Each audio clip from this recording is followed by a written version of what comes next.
This is Valley View News. Stay with it all the way until we win. Americans cast their ballots in the presidential election, and Californians vote on some controversial propositions. Are you fired up? We'll have those stories and more in this special election edition of Valley View News. Hello, and welcome to this special edition of Valley View News. I'm Christina Maffatino. And I'm Mark Sherman. President Barack Obama has won re-election, defeating Republican Mitt Romney in what was expected to be a close race. The president won key states such as Ohio, Pennsylvania, and Wisconsin to push well beyond the 270 electoral votes he needed.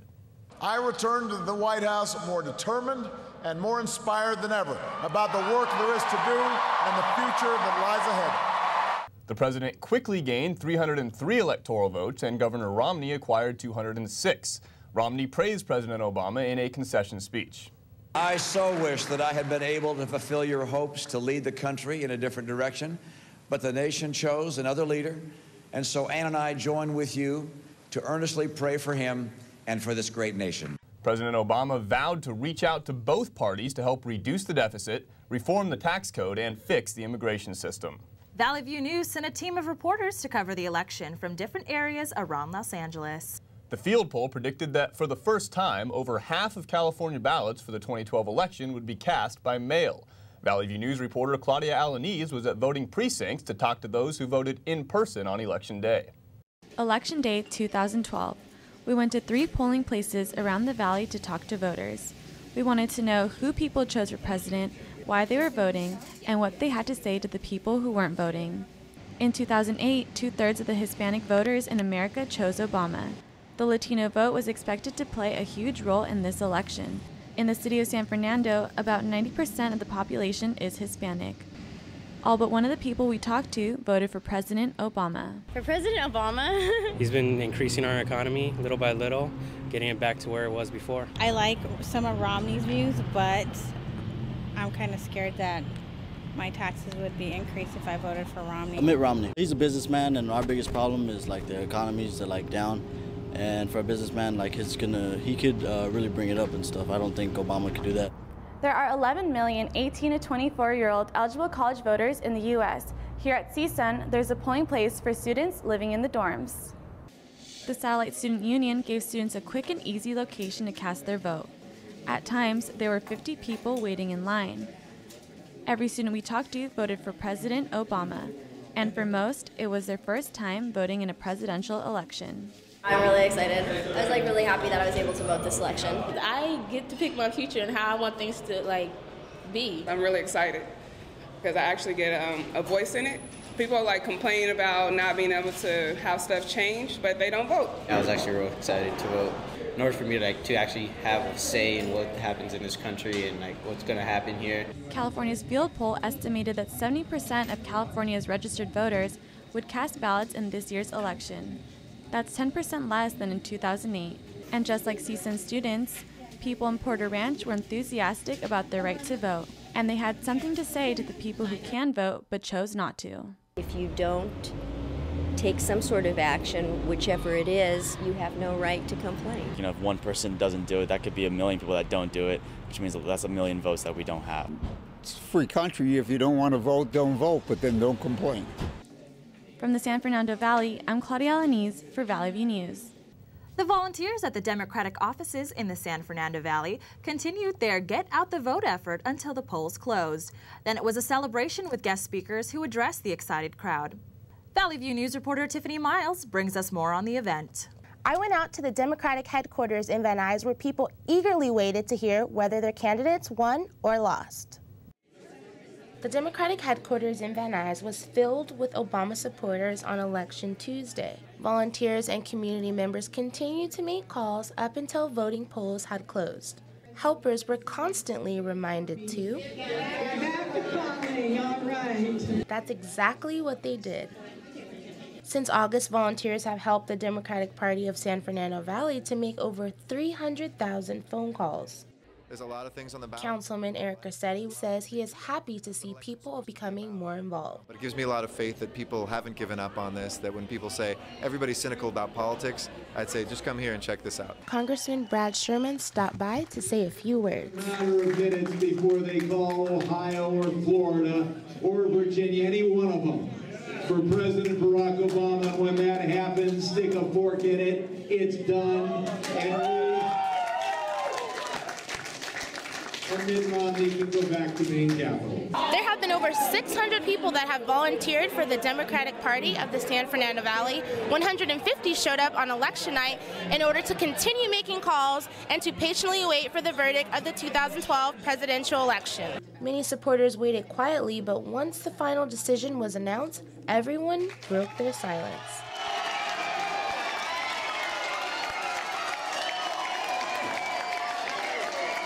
Anthony Rinaldi is glad Obama was reelected. Well, of course, I feel really good because I think it was no joke. Democrats had expected the final decision to be announced later in the evening, but were surprised by an early result. They wrapped it up much sooner than they had planned and ended the night with a celebration dinner. While there were cheers for Democrats, Republicans were reflecting on a losing night. Valley View News reporter Dennis Rue has more. Dennis? Mark? We were in Pasadena with some Republicans as their hopes of making Barack Obama a one-term president were dashed. Pasadena Republican headquarters was full of anticipation as people gathered to see what they hoped would be a Mitt Romney victory. What am I going to do if he wins? Oh, well, I'm going to be pretty excited about that. Members of the GOP gathered to eat and watch the election results come in. Some, like Alfred Wright, were predicting a Romney win. I just have confidence that Americans will do the right thing and put him in office. Even kids were coming out to show support. Yeah, I think it's very important to vote. GOP voters were encouraged at the beginning of the night when many states were being called for Romney. The electoral vote count was neck and neck. However, later into the night, as states like Ohio came in for the president, many networks began projecting an Obama win. That President Barack Obama will be reelected. Mitt Romney will come up a loser in this race. This changed the atmosphere in the room. A somber mood here at Republican headquarters in Pasadena as Mitt Romney comes up short in his bid for the presidency. People soon began to leave, while others voiced their displeasure. Thought that America could have done better, that America could have had the inspiration to make a change that would have gotten us out of this depression, but we didn't. We chose for more of the same, and that's what we're going to get. Well, kind of sad. Why? Because, we were looking for Romney to win. Their defeat leaves many Republicans wondering what 4 more years under Obama will look like. While the Republicans lost the presidency, they were able to keep their majority in the House of Representatives. Governor Jerry Brown's Proposition 30 increases taxes to fund the state's public education. Proposition 38 was a competing tax for schools measure. Voters passed Prop 30 and defeated Prop 38. Valley View News reporter Stephanie Caballero reports on the controversial measures. Parents must choose how they want to raise revenues to pay for state colleges and K-12 schools. Prop 30 would raise revenues by increasing state personal income tax for 7 years. It affects Californians filing as single taxpayers and earning more than $250,000. Prop 30 will also increase state sales tax by 1/4 of a cent. It would raise $6 billion in annual revenue. Of the revenue spent on education, 89% will go to K-12 schools. The remaining 11% will go to community colleges. When asked about the proposition, people had mixed reviews. I would have to agree with Prop 30. I think the public school system is in great disrepair right now. Well, I don't think that the government should be taking people's money and then trying to reappropriate it. I'm a libertarian. I believe in no taxes, and I don't believe in Prop 30. If Prop 30 doesn't pass, schools like Sylvan Park Elementary can lose their funding. Proposition 38 would raise revenue by increasing state personal income tax for 12 years. It affects Californians filing as single taxpayers and earning more than $7,300. 38's more equal for everybody, and it helps our schools. I say for everybody pay the same taxes, same amount. It will raise about $10 billion in annual revenue. In the first 4 years, 60% of the revenues will go to K-12 schools. 10% will go to early childhood programs, and 30% would be designated to pay state bond debt. In Northridge, Stephanie Caballero, Valley View News. Voters defeated a contentious initiative that dealt with political contributions. Debate centered on controversial limitations on how unions and many businesses could make political contributions. Valley View News reporter Devin Knight joins us in the studio with more. The Democratic headquarters in the San Fernando Valley hosted a discussion about Proposition 32. Critics said the donation limitations threatened to silence union members and small business owners by knocking them out of the political arena. Supporters argued they needed to reform a system that was built on excess money and abuse. Proposition 32 says it would ban corporate and union political contributions to state and local candidates, but exemptions to the Payroll Protection Initiative have drawn criticisms. Opponents say large corporations are exempted from the measure and that unions will be blocked out of the political arena. The bill would prohibit both corporations and unions from making direct contributions to candidates. Pay-and-play situations would be eliminated by prohibiting government contractors from giving money to officials who award contracts. It also prohibits money from automatically being deducted from employee paychecks for political causes.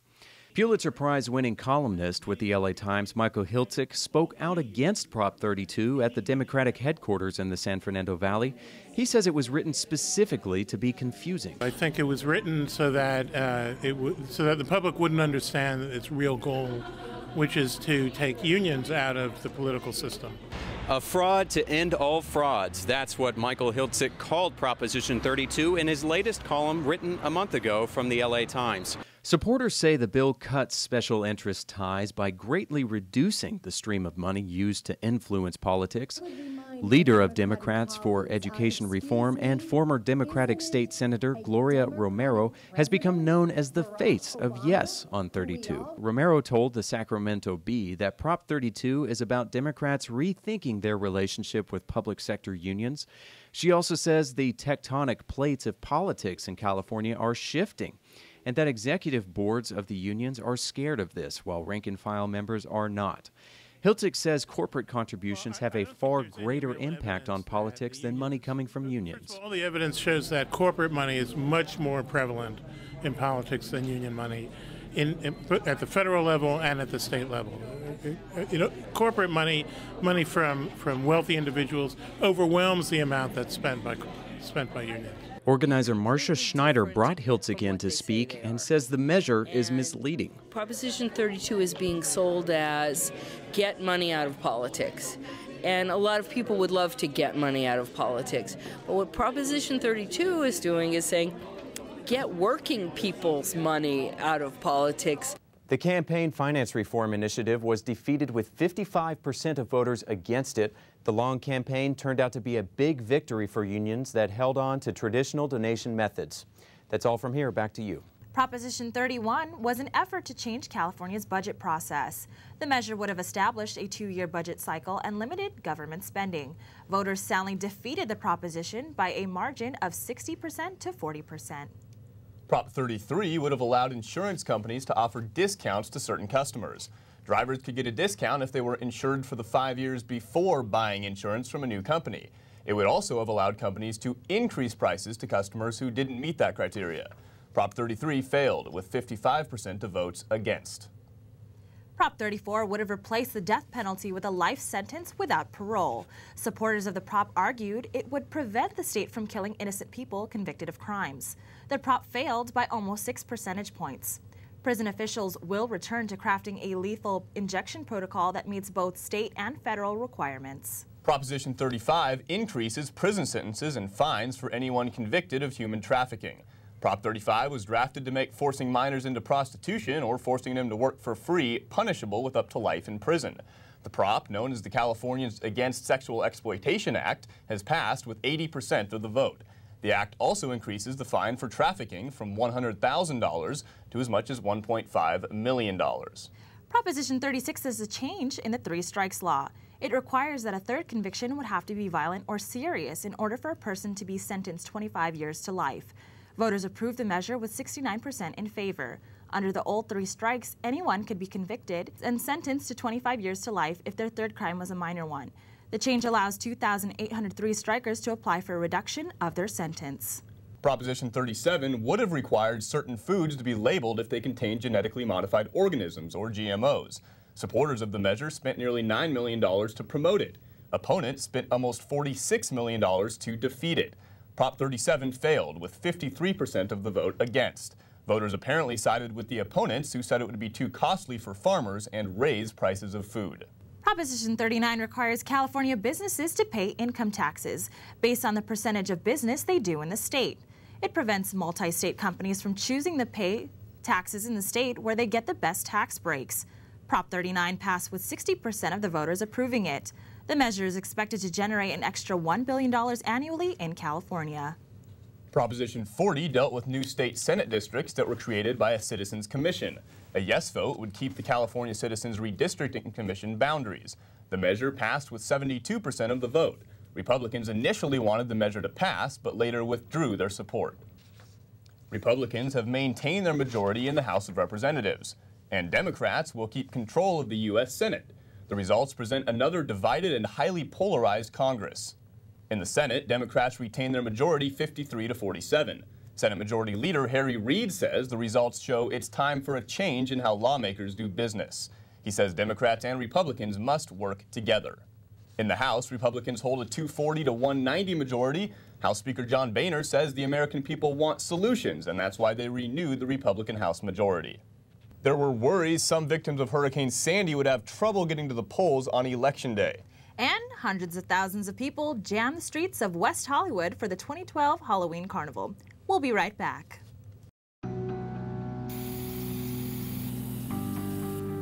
Turning a 20-foot wall into a canvas takes vision. So will getting into college. I've got what it takes. So do you. A new storm predicted to hit the East Coast raised concern over how voters would make it to the polling stations on Election Day. Voting locations were changed because some were damaged during Superstorm Sandy. New Jersey's Lieutenant Governor told voters to report to the same location if they were in doubt. What they will find instead is a Department of Defense truck with a well-situated National Guardsman and a big sign that says "Vote here." So go back to your polling place anyway. New Jersey officials said they would allow people to vote by email. 143,000 voters were to be reassigned to different polling cities in New York City. Flooding and snowstorms caused election officials to postpone some early voting. Election officials predicted that every polling place would have power restored by Election Day. The U.S. Army has released details in a rare criminal case against a high-ranking officer. General Jeffrey Sinclair has been accused of committing sex crimes against 5 women. Prosecutors say the crimes happened between 2007 and 2012 in Iraq, Afghanistan, Germany, and Texas. There have only been 2 other court-martial cases against Army generals in recent years. United Airlines has become the first carrier to fly passengers on the new Boeing 787 Dreamliner. Production of the Dreamliner was delayed more than 3 years because of problems at Boeing. The plane is designed to be less costly to operate than other jets. It is 20% more fuel efficient because half of the plane is made of lightweight material. Boeing claims the Dreamliner is the most technologically advanced commercial jet in the world. There is one complaint from some passengers: the Dreamliner does not have Wi-Fi. One of the largest crowds in Hollywood got together to celebrate this year's Halloween Costume Carnival. Valley View News reporter Rigo Villalobos was there to witness the festive night. This was a colorful night filled with the kind of creative costumes West Hollywood is known for. People wearing some of the wildest Halloween outfits, and some even took their pets. With live music, dances, contests, and of course, with hundreds of thousands of Halloween costumes is how West Hollywood celebrated its annual Halloween Costume Carnival 2012 on Santa Monica Boulevard. Under the surveillance of the local authorities, around 500,000 people commemorated the holiday. Thank you! This carnival is known as one of the world's largest celebrations of Halloween. Happy Halloween! Happy Halloween! With only a couple of days until the presidential elections, many of the people who sat present at this party decided to promote their favorite candidates. It'll be political, it'll be just fun. And some of those who forgot about politics and about the traditional door-to-door trick-or-treating decided to attend the carnival. As they say, not only because the admission was free of charge, but because each of them had fun.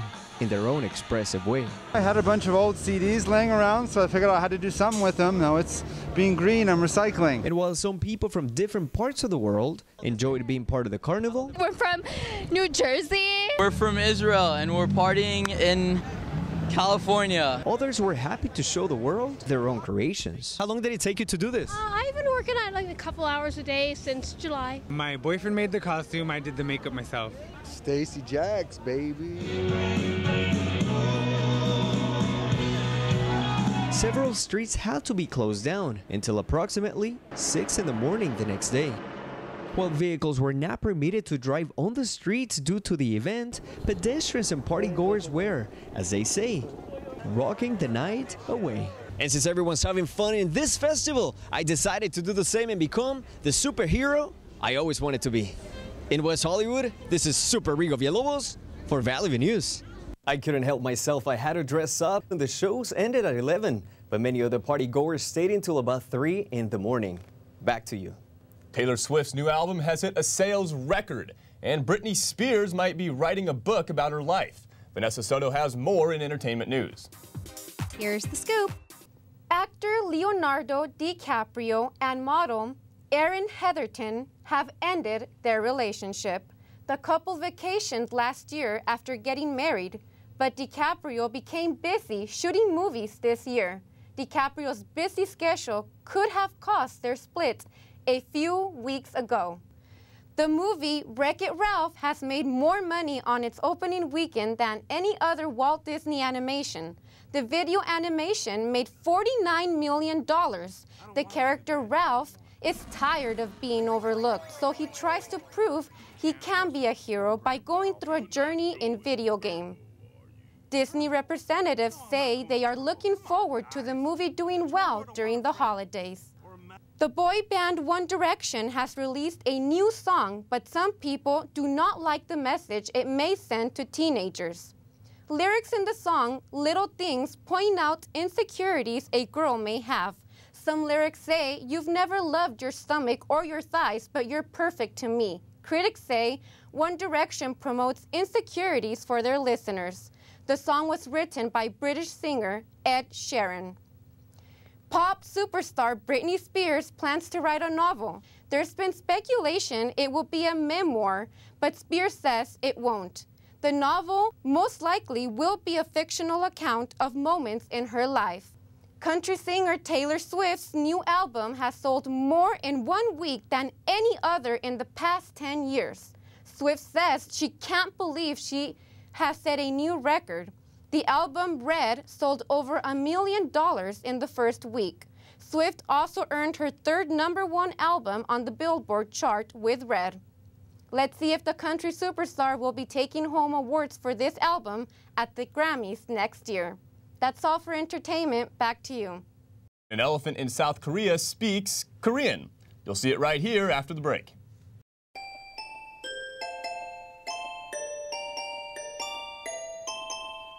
The smallest moments can have the biggest impact on a child's life. Take time to be a dad today. Learn more at fatherhood.gov.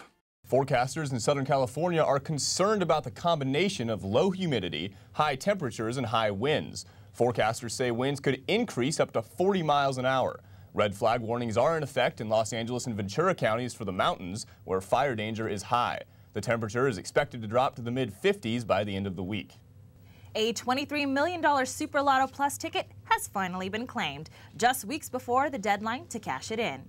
Julie Cervera says she realized she had the winning ticket when she saw a video surveillance photo of her daughter buying the ticket. It woke me up and she's like, Charlena, this is you. You have to see it. And I was like, no, I'll see it in the morning. I'll see it in the morning. So I went to sleep. I woke up and I had all these missed calls and texts, and I was like, oh my God, wait a minute. Maybe I should see what this is. As soon as I pulled it up, I was like, oh my God, that is me. The ticket was set to expire November 26th. Finally, the LA Lakers win their first game of the season, and the CSUN women's soccer team captures its first Big West Conference title. Emily Davies is going to tell us all about it and more. Hey, Emily. Hey, Mark. Yeah, that's right. The Lakers went into the game against Detroit Pistons looking for their first win of the season.